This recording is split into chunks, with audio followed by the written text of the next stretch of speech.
Bonjour et bienvenue dans cette nouvelle vidéo de Budgeconomie. Aujourd'hui, nous allons voir comment définir un budget de couple. En couple, il faut pouvoir parler d'argent librement. En effet, il s'agit d'une source de tension très importante dans ces relations. Si une personne est économe alors que l'autre est dépensière, il ne faut pas qu'elle se brusque. Le couple doit se fixer des objectifs communs afin de pouvoir avancer sans culpabiliser un des partenaires.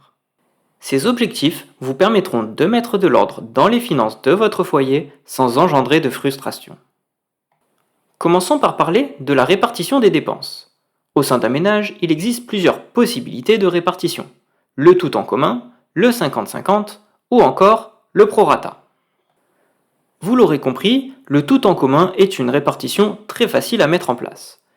Le couple dispose d'un seul compte courant. Tous les revenus y sont virés et toutes les dépenses sont réalisées à partir de celui-ci.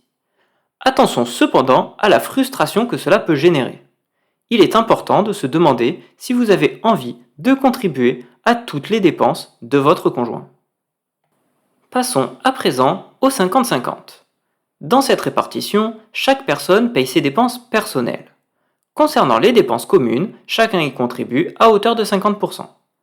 Ce système est plus égalitaire puisque chaque personne gère ses dépenses personnelles comme elle l'entend. Enfin, il est aussi possible d'utiliser un prorata. La répartition au prorata permet de payer un pourcentage des dépenses du ménage en fonction de ses revenus. Cette méthode peut sembler la plus juste. Elle permet de gérer équitablement son budget lorsqu'il y a de gros écarts de salaire. Pour connaître sa contribution, il faut réaliser le calcul suivant. Le prorata est égal à votre salaire que vous multipliez par 100 et vous divisez le tout par la somme de votre salaire et de celui de votre conjoint. Vous obtiendrez ainsi votre pourcentage de contribution. Maintenant que nous avons vu les différentes façons de répartir les dépenses, voyons comment nous organiser au niveau de la gestion des comptes bancaires. Pour gérer son budget de couple, il est possible d'utiliser plusieurs organisations. Un compte joint, un compte personnel chacun, ou enfin un compte joint plus des comptes personnels. L'utilisation d'un seul compte joint n'est possible que si vous optez pour une répartition tout en commun. Vous devrez alors contribuer à toutes les dépenses de votre conjoint. Les salaires sont ainsi versés sur ce compte commun et toutes les dépenses y seront prélevées. Attention cependant, avec cette répartition, vous pouvez oublier les cadeaux surprises. Votre conjoint a accès à toutes vos dépenses. Si vous avez en horreur les comptes joints, vous pouvez utiliser un compte personnel chacun. L'utilisation d'un compte personnel par personne peut s'avérer compliquée au quotidien. Il faut alors tenir un budget rigoureux pour connaître toutes les dépenses réalisées par le foyer. Il est possible d'utiliser un classeur Excel ou des applications comme Tricount pour faciliter ce suivi. Enfin, il est possible de mêler le meilleur des deux mondes en utilisant un compte joint et des comptes personnels. Dans cette organisation, chaque conjoint reçoit sa paye sur son compte personnel. Il reverse ensuite une partie de cette paye sur le compte joint qui sera débité de toutes les dépenses communes au foyer.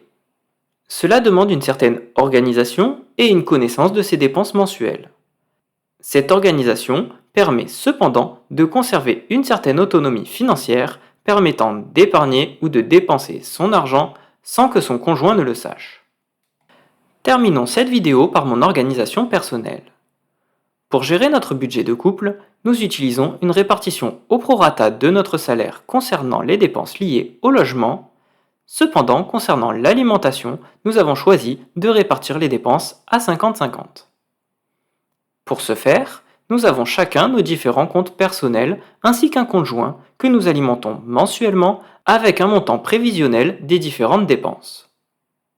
En cas de nécessité, nous pouvons réaliser des dépenses à partir de nos comptes personnels. Nous rééquilibrerons ensuite lors du prochain virement vers le compte joint. En cas de surplus, nous pouvons profiter de ce budget dégagé pour nous faire plaisir. Cela peut nous permettre de réaliser une sortie comme une activité ou un restaurant. Cette répartition nous permet d'avoir des dépenses personnelles différentes et de nous constituer une épargne à notre rythme. Cela nous offre la possibilité d'utiliser différents supports d'épargne et d'investissement permettant de gérer notre appétence au risque de façon indépendante. Si vous souhaitez que je réalise une vidéo sur la gestion des investissements en couple, je vous laisse me l'indiquer en commentaire. Cette vidéo touche à présent à sa fin. Si celle-ci vous a plu, je vous laisse mettre un pouce en l'air pour me l'indiquer. Si ces vidéos vous intéressent, vous pouvez vous abonner à cette chaîne YouTube pour ne pas manquer les prochaines vidéos. Si vous souhaitez venir discuter avec moi ou connaître mon budget du mois de septembre, je vous laisse me rejoindre sur Instagram @budgeteconomie. Il ne me reste plus qu'à vous souhaiter une excellente fin de semaine et vous dire à samedi prochain.